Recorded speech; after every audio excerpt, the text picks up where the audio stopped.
Okay, in this tutorial I'm going to show you how to create in Flash a simple animation.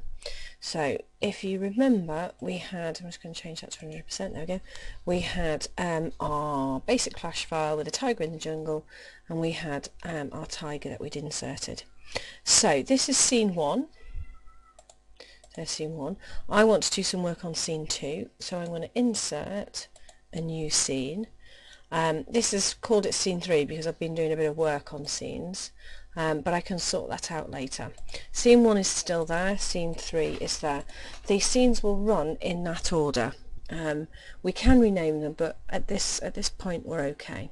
Okay, so I want to get my tiger to come as if it's coming out of the jungle and getting bigger, as if it's coming towards me.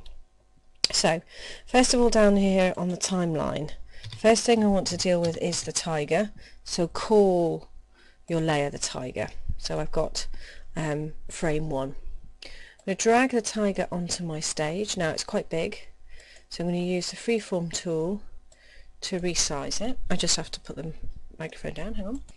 I have to pause Jing because it won't let me resize while I'm videoing, so all it is simple, drag it in. If you want it to retain all the dimensions, hold shift down and it will retain those dimensions. So there's my tiger. I'd be quite happy if he's that size at the end. So I want to insert a keyframe. Everything in Flash is done with keyframes. So, oh no, beg your pardon, forgotten a step. First thing I'm going to do is convert it to a symbol. By converting any image to a symbol, we'll be able to make it move a lot easier. Once it's converted into a symbol, you can't edit it, so make sure you're happy with that. It's a graphic, make sure that's what it is, because that's what that is. Called it tiger, click OK. Right, now I can insert a keyframe. These frames here, not seconds. 12 frames make up 1 second on this particular Flash file. So I'm going to insert a keyframe. Okay, so that's what my tiger is going to look at the end. Now I'm going to click frame 1. I'm going to resize this how I want it to be at the beginning. Okay, so as you can see, I've made it really small, so that's what it is in frame 1, and that's what it is in frame 60. These are all the same because I've not added any sort of animation yet. Okay, so clicking somewhere between the two in this grey section here, I right click and I create a classic tween for this one. So what that has done is it drops in all the frames in between. So when I now press play, you can see that it looks like the tiger is getting bigger and coming towards me. Okay, he needs a background. I'm going to insert another layer, one object, one layer.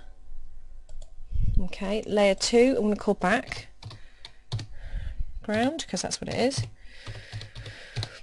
I'm going to drag the background from my previous layer, that jungle one. I'm going to place it over top. It's going to be quite large, so I'm going to resize. Now it looks like my tiger's disappeared. He hasn't, he's still here.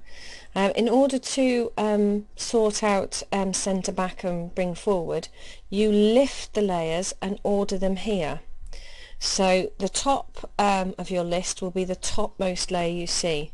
So I'm going to swap over tiger and background now. There you go, swap that over. So now I go back to the beginning and play that through. So I've got a little play button just hidden underneath here. There you go. So it looks like my tiger is coming through the scenes. Okay, so I've still got scene 1, which was this one.